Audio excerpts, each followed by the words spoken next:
things down to three items. I think I'll go with four, and I've tried. I think these are pretty important ones.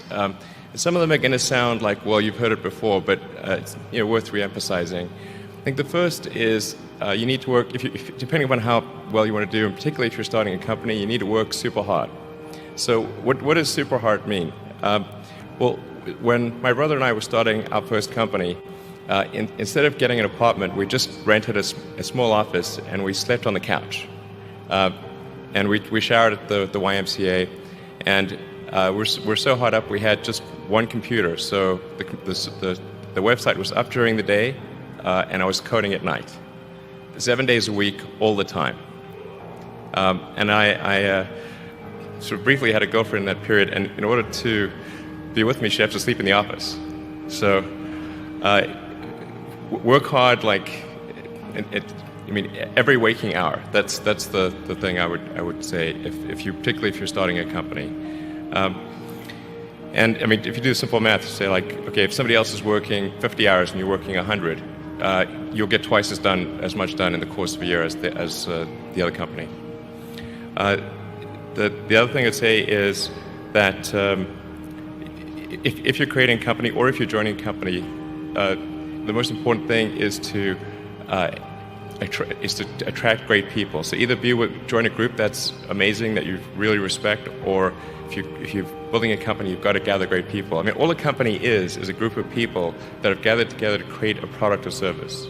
And so depending upon how talented and hardworking that group is, and the degree to which they are focused cohesively in a good direction, that will determine the success of the company. So do everything you can to gather great people if you're creating a company. Then I'd say focus on signal over noise. A lot of companies get confused. They spend money on things that don't actually make the product better. So, for example, at Tesla, we've never spent any money on advertising. We put all of the money into R&D and manufacturing and design to try to make the car as good as possible.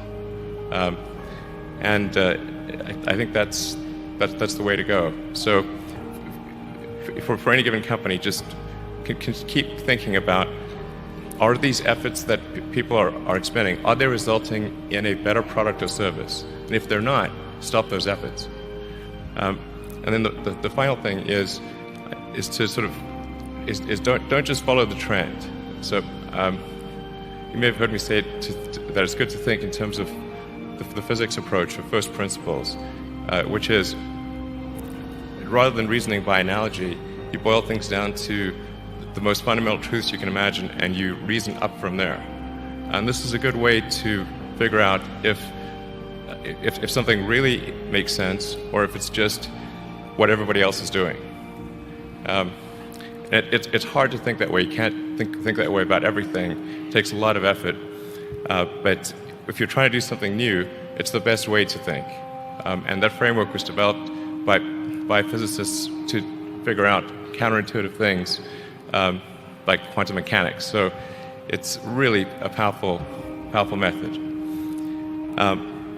Anyway, so that's, and then I think that the final thing I would encourage you to do is, now is the time to take risk. You don't have, you don't have kids. As you get older, your obligations increase. So and once you have a family, you start taking risk not just for yourself but for your family as well. It gets much harder to do things that might not work out. So now is the time to do that before you have those obligations. So I would encourage you to take risks now. Do something bold. You won't regret it. Thank you.